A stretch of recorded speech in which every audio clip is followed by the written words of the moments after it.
गया। स्नान ने हाथ आगे कर दिया। अच्छा दोस्त, खुदा हाफिज। बोल बाय, बोम वाइज। सफर के लिए नेक तमन्नाएं। पॉल ने गर्मजोशी से हाथ मिलाया। और हाँ, अगर तुम आज रात पेरिस से जा रहे हो तो तुम्हारा कमरा तो खाली होगा, उसने रुककर पूछा। बिल्कुल खाली होगा, मगर पॉल तुम्हारे पास तो किराया। इसकी फिक्र नहीं, मैडम जी को किराए का नेमल बदल मिल जाएगा। पॉल आंख मीच कर मुस्कुरा दिया। स्नान कहवा खाने से बाहर निकला और तेजी से सिकरे घर की जानिब चलने लगा। ट्राम स्टेशन तक पहुंचते पहुंचते 11 बज गए। स्टेशन के साथ फुटपाथ पर एक बूढ़ा आदमी एक गंदे कपड़े पर छोटे छोटे मुजस्मे सजाए बैठा था। स्नान खड़ा होकर देखने लगा। मुजस्मे फनी एतबार से बेहद नफीस बने हुए थे। उनमें से अक्सर मशहूर इतालवी व यूनानी मुजस्मों की नकल थे।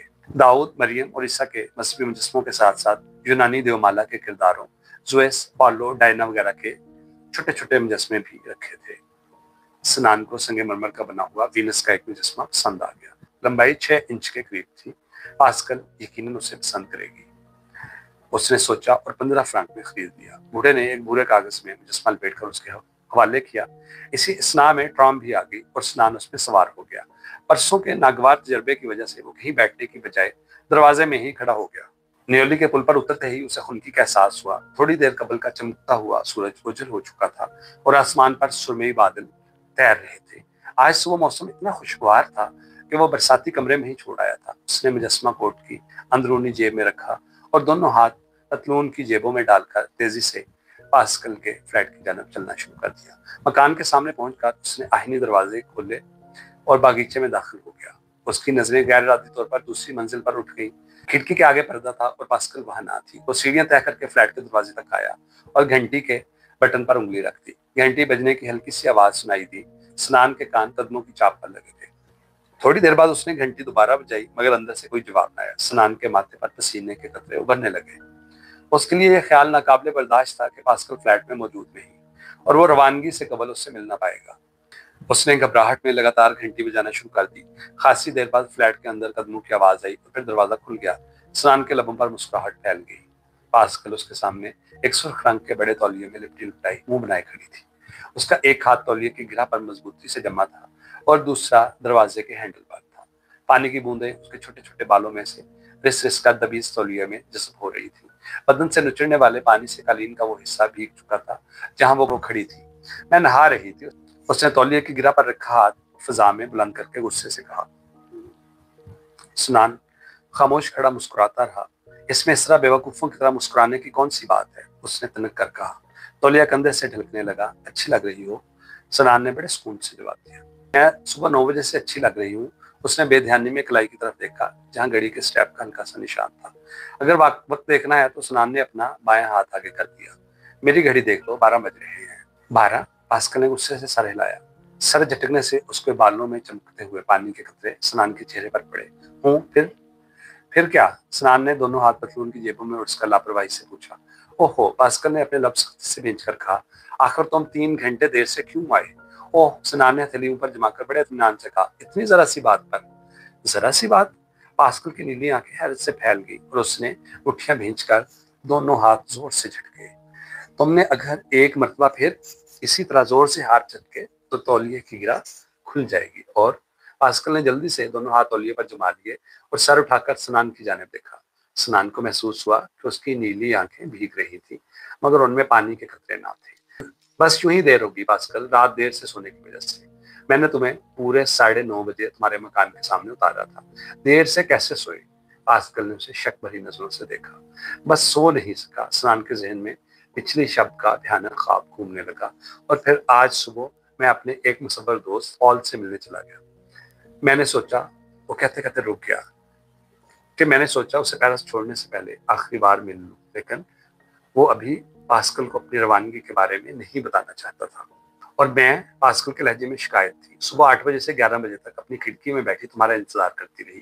तुम ना आए तो मेरा दिल घबराने लगा। चाचा सिर्फ वक्त गुजारने के लिए मैंने, उसने तौलिया का एक कोना निचोड़ते हुए कहा। वैसे गुस्ल खाने में जाने से पहले मैंने दरवाजे की खिड़की खोल दी थी। लगातार घंटी बजाने की बजाय अगर तुम जरा सी अक्ल इख्तियार करते और दरवाजे को धकेलते तो तुम्हें मालूम हो जाता कि ये बंद नहीं।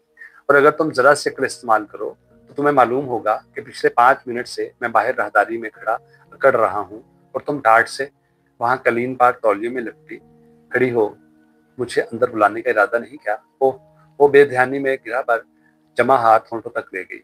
तौलिया कंधे से ढलकने लगा तो उसने दोनों हाथों से उसे फिर थाम लिया। अंदर आ जाओ ना। शुक्रिया, सनान ने झुककर कहा और फ्लैट में दाखिल होकर दरवाजा बंद कर दिया। उसने इधर उधर नजर दौड़ाई। खाला नहीं है, पास्कल ने शायद उसकी बेचैनी भांप ली थी। बहुत खूब, उसने तसल्ली से हाथ मिले। आओ, पास्कल उसका हाथ पकड़कर अपने कमरे में ले गई। कमरा बिल्कुल तारीक था। पास्कल ने आगे बढ़कर खिड़की से पर्दा हटा दिया। पूरे कमरे में रोशनी फैल गई। मैं कपड़े पहन लूं? पास्कल ने सुनान के करीब आकर सर हिलाकर बड़ी मासूमियत में पूछा। नहीं, इसकी क्या जरूरत है, यूं ही बाहर चले चलते हैं। अलबत्ता तौलिया की गिरा को मजबूती से थामे रखना। प्लीज सनान। पास्कल उसके करीब आ गई और गर्दन में बाहें डाल दी। तंग ना करो। उसने अपना चेहरा सनान के कोट में छुपा लिया। तंग करोगे तो रो दूंगी। पास्कल ने आहिस्ता से अपनी ठंडी नाक उसके सीने पर रगड़ी। पास्कल, जरा मेरी सफेद टाई को अपने लबों से बचाना। क्यों? उसने सर उठा लिया। सफेद टाई पर सुर्ख लिपस्टिक निहायत आसानी से लग जाती है। बहुत खूब, मैंने कहा था ना, जरा सी अकल। भी नहाकर आ रही हूँ, लिपस्टिक तो धुल चुकी। सनान शर्मिंदा हो गया। मैं थोड़ी देर तक इसी तरह खड़ा रहा तो मेरी सर्दी दूर हो जाएगी। उसने कोट का बटन खोलकर अपने हाथ अंदर रख लिए। उसके भीगे हुए बाल सनान के लबों को छू रहे थे और तौलिया की नमी कोट में मुंतकिल हो रही थी। और अगर मैं थोड़ी देर इसी तरह खड़ा रहा तो मुझे नमूनिया हो जाएगा। सनान ने उसके बालों में फूंक मारकर कहा। ये जेब में क्या लिए फिर रहे हो? पास्कल ने उसकी अंदरूनी जेब टटोली। अरे मैं तो भूल ही गया। सनान ने दोनों हाथ उसके कंधों पर रखकर उसे अलहदा किया और फिर जेब में से भूरे कागज में लिपटा हुआ मुजस्मा निकालकर मेज पर रख दिया। तुम्हारे लिए। पास्कल ने वहीं खड़े खड़े कागज में लिपटे मुजस्मे की जानिब देखा और फिर अपनी नीली आंखें खोलकर बोली, इसमें है क्या? खुद ही देख लो। सनान ने हाथ आगे कर दिया। पास्कल आहिस्ता आहिस्ता कदम उठाती मेज तक आई। वहां खड़े होकर कुछ देर मुजस्मे को घूरा, जैसे वो कागज में लिपटी इस नामालूम शय से खौफजदा हो, और फिर उसे उठाकर कागज खोल दिया। वीनस डी मेलो। उसका चेहरा मुसरत से दमकने लगा। तुम्हें ये मुजस्मा पसंद है? पास्कल ने जवाब में बच्चों की तरह बार बार सर हिलाया। मुजस्मे को किताबों की शेल्फ के ऊपर रख दिया। शुक्रिया सनान। सनान ने हाथ ऊपर करके कंधे स्केट दिए। हुस्न की देवी वीनस गुसल के बाद समंदर से निकलती हुई, छोटे छोटे नामालूद बाल मुतनासिब जिस्म पर से ढलकता हुआ लिबाता। सनान ने अपनी नजरें पास्कल पर जमा दी। हाँ, संगमरमर का ये मुजस्मा बेहद खूबसूरत है। पास्कल ने अपनी नाजुक उंगलियां मुजस्मे के खद्दो खाल पर फेरते हुए कहा। मैं मुजस्मे की नहीं बल्कि तुम्हारी बात कर रहा हूँ पास्कल। सनान ने मुस्कुरा कर कहा। पास्कल के चेहरे पर हया की सुर्खी खेलने लगी। एक यूरोपी लड़की के लिए काबिल शर्म बात, मगर एक मशरकी लड़की की सबसे बड़ी खूबी। अच्छा, अब तो कुछ पहन लूं? उसने सनान के बाजू पकड़ते हुए कहा। तुम आज मेरे लिबास का इंतखाब करोगे। पास्कल ने आगे बढ़कर अपने कपड़ों वाली अलमारी के पट खोल दिए। अलमारी में दर्जनों खूबसूरत लिबास लटक रहे थे। हर लिबास डिजाइन और काट के लिहाज से इकता था। यूरोप में लड़कियों की अक्सरियत डिपार्टमेंटल स्टोर से अपने मलबूसात खरीदती हैं। इन स्टोर्स में एक ही रंग और डिजाइन के लाखों लिबास बिक जाते हैं। अक्सर औकात किसी सिनेमा हॉल या महफिल में मुतअद्दिद लड़कियां एक ही रंग और वज़ाकता का लिबास पहनकर आ जाती हैं, और एक लड़की के लिए इससे बढ़कर और क्या हद तक हो सकती है कि किसी दूसरी लड़की ने भी बायने ही उस जैसा लिबास पहन रखा हो। इस नाखुशगवार सूरत हाल से निपटने के लिए नफीस ज़ौक़ रखने वाली लड़कियां या तो छोटी छोटी फैशन की दुकानों से महंगे और वज़ाकता के लिहाज से मुनफरद लिबास खरीदती हैं और या फिर खुद घर पर बना लेती हैं। ये तमाम लिबास मैंने खुद डिजाइन किए हैं और खाला की एक सहेली ने सीखा दी है। पास्कल ने उसके कंधे पर से झांकते हुए कहा। अलमारी के ऊपर वाले खाने में दर्जनों स्कार्फ और चंद खूबसूरत सनाना हैट पड़े थे। मेरा ख्याल है आज तो ये वाला सारा हैट पहन लो। और इसके साथ कौन सा लिबास? पास्कल ने मासूमियत से पूछा। बस सिर्फ एक हैट। पास्कल ने पीछे से उसकी कमर में जोर से उंगलियां घुसेड़ दी। क्या फजूल बातें करते हो? अलमारी में कल वाला सफेद रंग का कीचड़ सटा हुआ लिबास भी टंगा था। जर्द गुलाब का मुरझाया हुआ फूल अभी तक कॉलर पर लगा था। बड़े बड़े कॉलरों वाला ये हल्का जर्द लिबास कैसा रहेगा? सनान ने एक हैंगर बाहर निकालकर पास्कल को दिखाया। बिल्कुल ठीक रहेगा। उसने फौरन हाँ में हाँ मिलाई। और उसके ऊपर वो सुर्ख कोट पहन लो। सुर्ख कोट? हाँ हाँ, वही सुर्ख कोट जो तुमने उस शब स्टीमर पर पहन रखा था। वो सुर्ख कोट तो मुझे भी बेहद पसंद है। मैं उसे इतनी कसरत से पहनती हूँ कि मेरी कई सहेलियां ये समझती हैं कि मेरे पास सिर्फ वही एक कोट है। हालांकि मेरे पास तो अंगोरा ओन वाला कोट नहीं चाहिए, सिर्फ सुर्ख कोट। सनान ने फैसला सुना दिया। पहन लूंगी अगर हम बाहर गए तो। हम बाहर जरूर जा रहे हैं क्योंकि मैं आज हर सूरत लोदर का अजायबघर देखना चाहता हूँ। क्योंकि सनान एकदम रुक गया तो कहने लगा, क्योंकि भाई अगर हमने बाहर नहीं जाना तो लिबास के मामले में इतनी लंबी चौड़ी जांच पड़ताल इसलिए हो रही थी। एक अच्छा लिबास तो सिर्फ इसलिए पहना जाता है कि इंसान बाहर जाए। एक अच्छा लिबास सिर्फ इसलिए पहना जाता है कि इंसान उसे पहनकर अच्छा महसूस करे, अच्छा लगे। किसी दूसरे इंसान को जरूरी नहीं कि बाहर जाकर उसकी नुमाइश की जाए। पास्कल ने स्नान से सर्द लिबास वाला हैंगर दिया और साथ वाले कमरे में चली गई। स्नान किताबों के शेल्फ के पास जा खड़ा हुआ। यूं लगता था जैसे वीनस का मुजस्मा उस शेल्फ पर रखने के लिए ही बनाया गया था। बेहद खूबसूरत लग रहा था। उसने एक नजर किताबों पर डाली और फिर झुककर शेल्फ के नीचे झांका। बैसाखियां वहां नहीं थी। क्या देख रहे हो? इस लम्हे पास्कल कमरे में दाखिल हुई। वो जर्द लिबास पहने हुए थी और उसके बालों में बिल्कुल नन्हे मुन्ने बच्चों की तरह एक सर्द रंग का रिबन भी बंधा था। कुछ नहीं, स्नान एकदम सीधा खड़ा हो गया। अगर तुम्हें बैसाखियों की तलाश है तो वो वहां नहीं है। मैंने उन्हें फालतू चीजों के स्टोर में फेंक दिया है। स्नान खामोश खड़ा रहा। कैसी लगती हूँ? वो पंजों के बल घूम गई।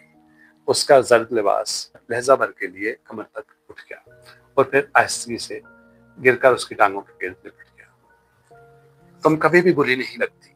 और हाँ, वो चलती हुई अलमारी के पास आ गई और सफेद लिबास पर लगा हुआ जर्द गुलाब उतार कर अपने कॉलर पर लगा दिया। इस जर्द लिबास के साथ मैच करती है। फिर क्या हुआ? उसकी खुशबू तो अभी तक बरकरार है ना?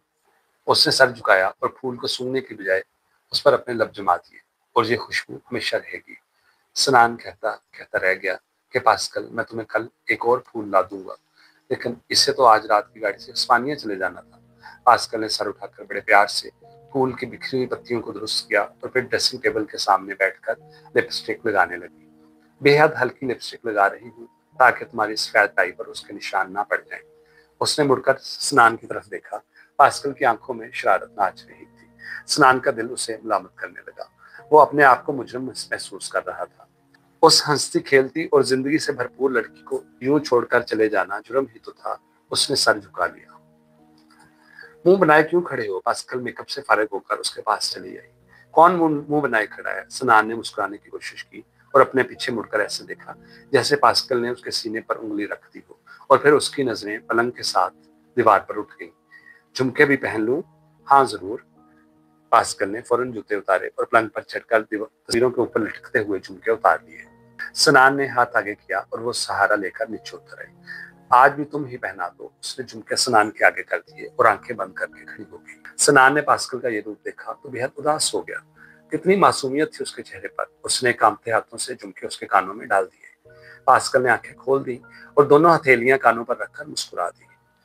झुमके, उसने आहिस्ता से कहा। पास्कल, चलो बाहर चलते हैं। स्नान ने मुंह फेर लिया। जहां मेरा जी घबराता है। तुम इस कुर्सी पर बैठो। पास्कल ने खिड़की के सामने रखी कुर्सी की तरफ इशारा किया। अभी थोड़ी देर बाद चले जाएंगे। आज जाने क्यों मेरा दिल बाहर जाने को नहीं चाह रहा। स्नान कुर्सी पर बैठ गया।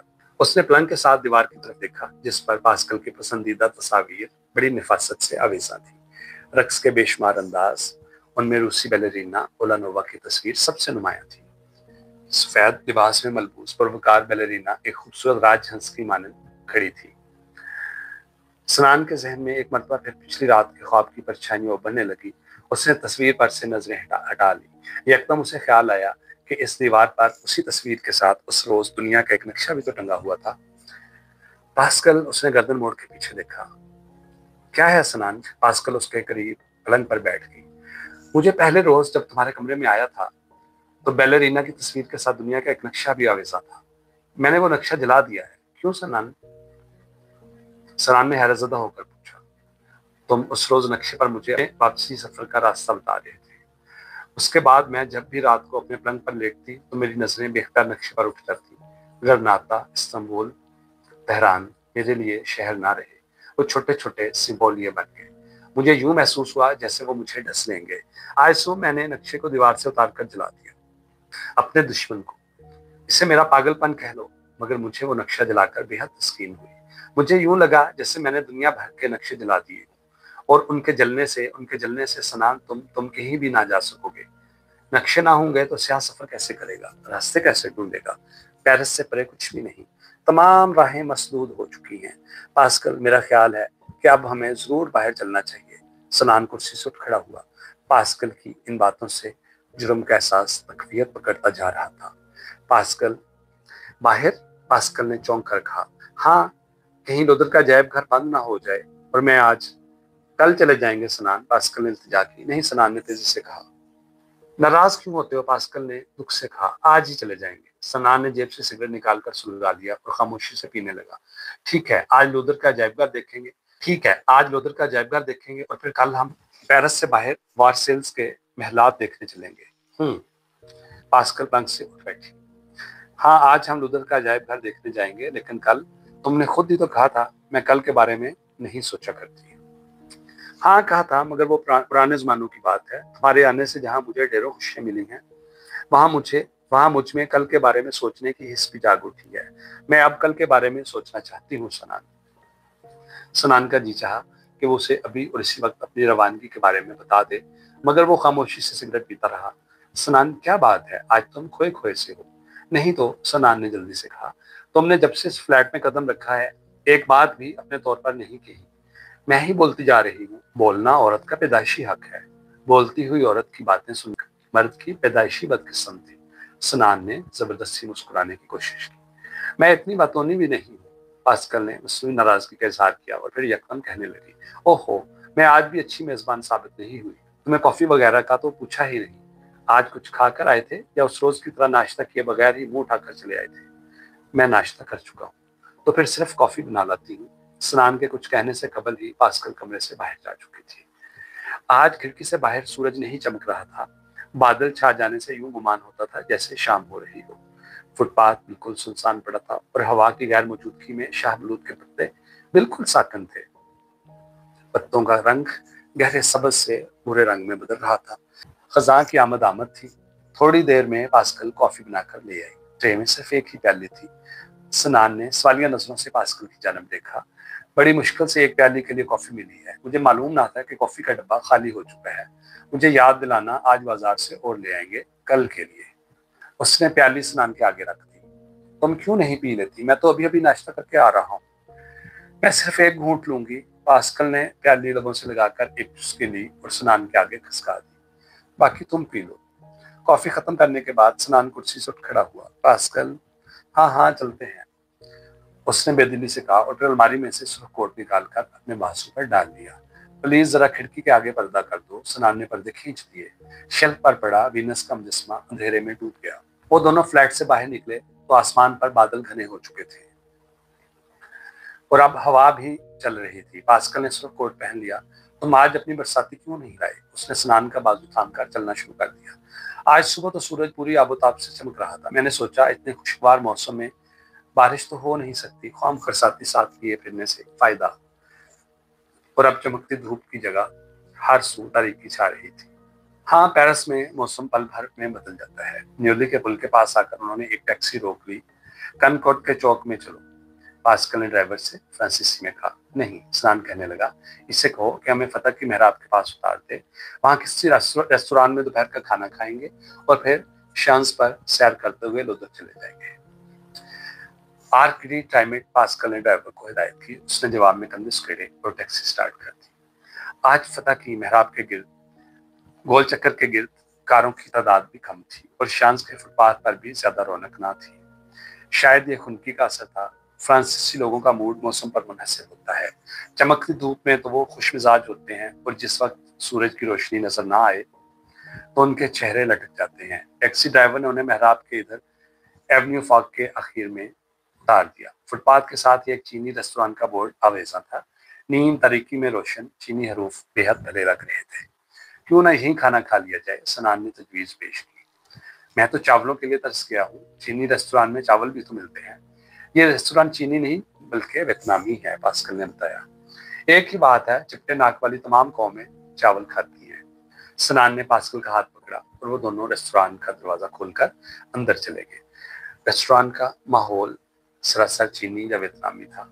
एक छोटे से नीम तारीख कमरे में बांस की बनी हुई चंद कुर्सियां और पिस्ता का मेजें हिफाजत से सजी थी। छत से एक मुनकिश लालटेन लटक रही थी जिससे फूटने वाली हल्की सुर्ख रोशनी की वजह से कमरा बेहद पुरस्कार लग रहा था। रेस्टोरेंट बिल्कुल खाली था। जब उनकी आंखें इस नीम तारीकी की आदी हो गई तो वो दोनों एक कोने में बैठ गए। यहाँ तो वेटर भी नजर नहीं आ रहा, सनान ने इधर उधर देखते हुए कहा। अभी सिर्फ 1 बजा है और फ्रांसीसी अपने दोपहर के खाने का आगाज 2-2:30 बजे से पहले नहीं करते। शायद इसीलिए वेटर कहीं अंदर बैठा आराम कर रहा होगा। ये कहते हुए पास्कल ने मेज पर पड़ी एशट्रे उठाकर मेज पर खटखटाई। थोड़ी देर बाद एक तरी कोने में एक निहायत खुश शक्ल चिपटी नाक वाली लड़की हाथ में मेन्यू लिए बरामद हुई। उसने चुस्त किस्म का रेशमी लिबास सिपतन किया हुआ था, जिस पर अजदहों और रंग बिरंगे फूलों की तस्वीरें काढ़ी हुई थी। लिबास की काट दोनों तरफ से कूलों तक चली गई थी। उसने करीब आकर मेन्यू मेज पर रख दिया और मुस्कुराने लगी। उसके अगले दो दांतों पर सोने की पत्थरी चढ़ी हुई थी। पास्कल, तुम ऑर्डर दे दो। मुझे ना तो वियतनामी में शुद्ध बुद्ध है और फ्रांसीसी में भी कोरा हूं। पास्कल ने मेन्यू का बहुत मुताला किया और फिर वेटर्स को ऑर्डर लिखवा दिया। वो अपनी तलाई मुस्कुराहट की सुनहरी किरणें बखेरती वापस उसी तारीख कोने में गायब हो गई।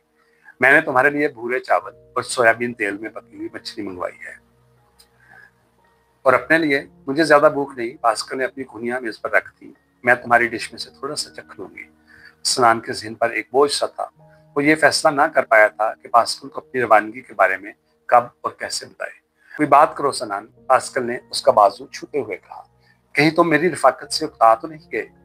नहीं, ऐसा तो नहीं। सनान ने उसका हाथ थाम लिया। ऐसा बिल्कुल नहीं। तो फिर आज तुम इतने बुझे मुझे से क्यों हो? कोई खास बात तो नहीं, तुम्हें गलत फहमी हुई है। लुदर का अजायब घर देखने के बाद हम कहाँ जाएंगे? जहां तुम चाहो, ड्रेसीन के किनारे, पास्कल ने खुश होकर कहा।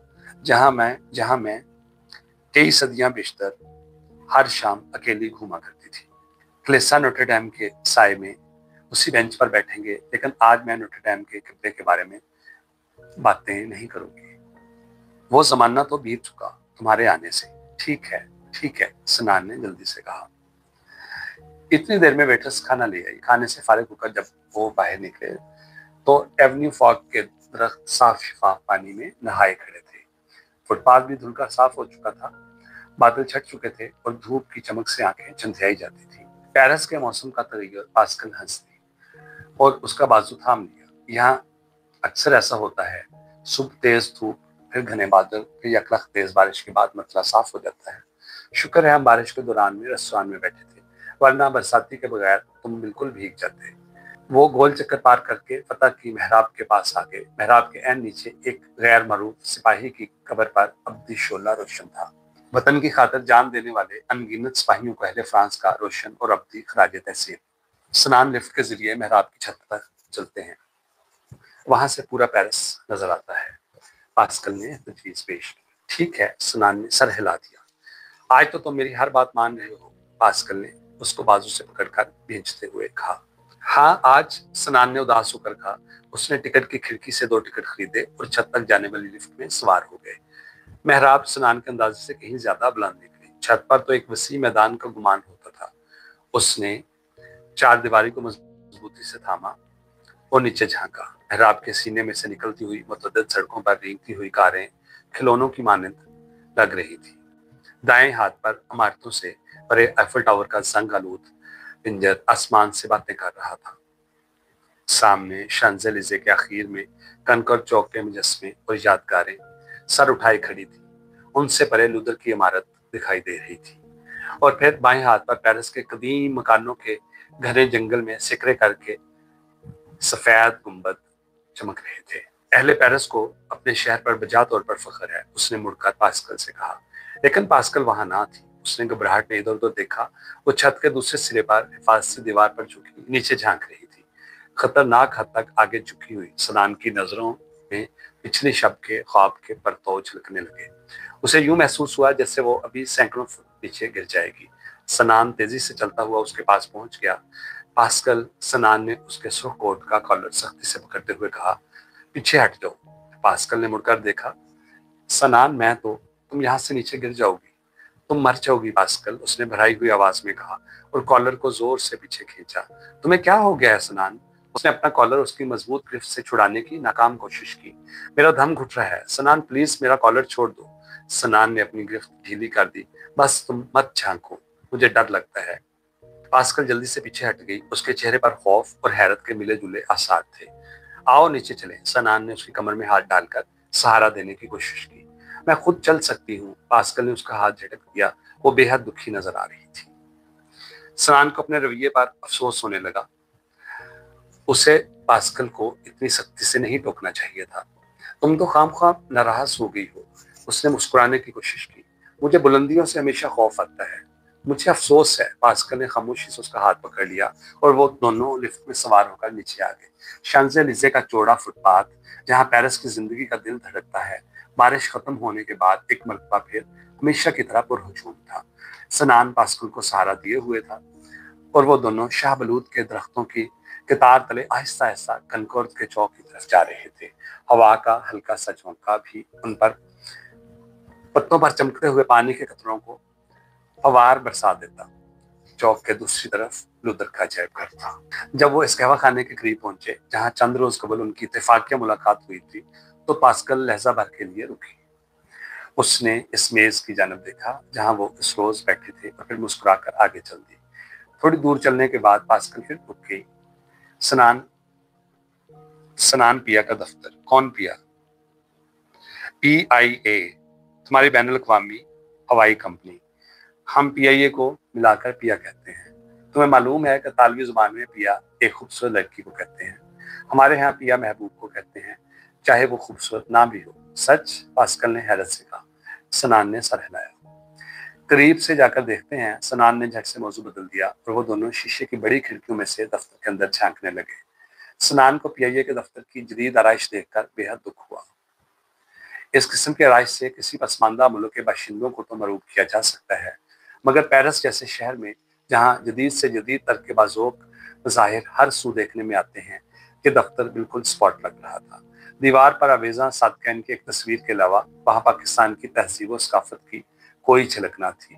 सनान ने सोचा कि अगर सादा दीवारों पर मुल्तान की नीली ईंटों का काम होता, महंगे सोफों की बजाय डेरा गाजी खां के रांगले पीढ़े सजे होते, काउंटर पर सवाती लकड़ी का काम होता, फर्श पर पटसन का कालीन बिछा दिया जाए और शोकेस में फने गंदारा का कोई खूबसूरत मुजस्समा रख दिया जाता, तो ये दफ्तर यकीनन बाकमाल और लाजवाब हो जाता। शालीमार बाग। सनान ने दफ्तर के अंदर अवेजा एक इश्तिहार की तरफ इशारा करके पास्कल को बताया। इस बार तो ताजमहल का धोखा होता है, पास्कल कहने लगी। मशरक में बाग का तखयल भी हमारे यहाँ से किस कदर मुख्तलिफ है। यूरोप के बागों में संगमरमर की सफेद बारादरियां तामीर करने का ख्याल आज तक किसी को नहीं आया। लाहौर के शालीमार के मुकाबले में पेरिस का टोलियर्स बाग कितना बेजान लगता है। ये तो एक मशरकी लड़की के एहसासात हैं। तुम ही ने तो कहा था कि पाकिस्तानी झुमके पहनकर मुझे एक मशरकी लड़की की मानंद सोचना चाहिए। तुम्हारी ये सोच सिर्फ बागों के बारे में ही महदूद नहीं होनी चाहिए, सनान ने हंसकर कहा। पास्कल खामोश रही और वो दोनों फिर आगे चल दिए। वो जब भी किसी कहवा खाने के करीब से गुजरते तो फुटपाथ पर बिछी कुर्सियों पर बैठे लोग उनकी तरफ देखते, कुछ पास्कल के चांदी के झुमकों की वजह से और अक्सर उसकी नाहमवार चाल की वजह से। कनकोट चौक के दर्जनों फवारों की फवार से बचते हुए वो तोलियर्स के बाग में दाखिल हो गए, जिन्हें थोड़ी देर पहले पास्कल बेजान करार दे चुकी थी, मगर दरख्तों और फूलों की बाज़ोक सजावट की बिना पर यह बाग भी बेहद दीदासेब नजर आ रहा था। बाग के पहलू में लूदर जैब घर की पुरशबू इमारत खड़ी थी, जो अपने वसी हॉलों में दुनिया के नादर तरीन मुजस्मों, शाहकार तस्वीर और लातादाद फनपारों को समेटे हुए है। ये इमारत इतनी वसी है कि उसके तमाम हिस्सों को सरसरी नजर देखने के लिए कम से कम पूरा एक दिन दरकार है। लुदर में रखे गए अक्सर मुजस्मों और हजारों तस्वीर के लिए अहले फ्रांस को नेपोलियन का शुक्रगुजार होना चाहिए, जिसने अपनी फतूहात के दौरान में मफतू ममालिक में झाड़ू फेर कर तमाम नवादरात जमा किए और पेरिस पार्सल कर दिए। अपने अजायब घरों को पुर करने का ये नादर नुस्खा आजकल अमरीकी आजमा रहे हैं। तरीक़ाकार या वारदात कदरे मुख्तलिफ है। पुराने जमानों में लोग बड़ी शराफत से नवादरात लूट कर अपने मुल्कों में ले आते थे, और अब पहले दूसरे मुल्कों की दौलत लूटी जाती है और फिर बाद में उसी दौलत से नवादरात खरीद लिए जाते हैं। हाल ही में एक अमरीकी अजायब घर ने हस्पानवी मुसव्वर दलास्कनर की एक आमियाना तस्वीर के लिए 5 करोड़ रुपए की खतीर रकम अदा की है। सनान ने आगे बढ़कर टिकट की खिड़की से 2 टिकट खरीदे और वो अजायब घर के सदर दरवाजे से अंदर दाखिल हो गए। लूदर की ज़ियारत करने वाले अक्सर गैर मुल्की सयाह यहाँ सिर्फ इतालवी मुसव्वर लियोनार्डो डिविंची की मशहूर तस्वीर मोनालिसा का दीदार करने आते हैं। चुनांचे आज भी इस तस्वीर को देखने के लिए बेपनाह लोग जमा थे। पास्कल और सनान सिर्फ इस तस्वीर के गिरदुनवाह में ही पहुंच सके, क्योंकि तस्वीर के सामने स्याहों की टोलियां बसत एहतराम अपने अपने गाइडों के तेजी से हिलते हुए लबों पर नजरें जमाए तस्वीर की मुकम्मल तारीख और फनी खूबियों की तफसील सुनने में हम तंगोश थे। गाइड की तेज तरार जुबान लम्हा भर के लिए रुकती तो स्याह तस्वीर को भी एक नजर देख लेते, जैसे आज तक फन के हजारों कदरदान और नक्काद मोनालिजा की मशहूर जमाना मुस्कुराहट का राज नहीं पा सके। इसी तरह स्नान पर भी इस आम सी गंवार औरत की तस्वीर की शोहरत और अजमत का राज ना खुल सका था। क्या ये जरूरी है कि जो औरत भी लबों को कदरे स्केड़ दे, उसकी मुस्कुराहट के पीछे सरबस्ता राजों के अंबार लगे हों? इस बारे में सनान ने पास्कल की राय दरियाफ्त की। उसने अपनी नीली आंखें सनान के चेहरे पर जमा दी और मुस्कुरा दी। मोनालिजा की मुस्कुराहट मान पड़ गई। जब हजूम कदरे कम हुआ तो उन्होंने भी तस्वीर पर एक उचटती हुई निगाह डाली और आगे बढ़ गए।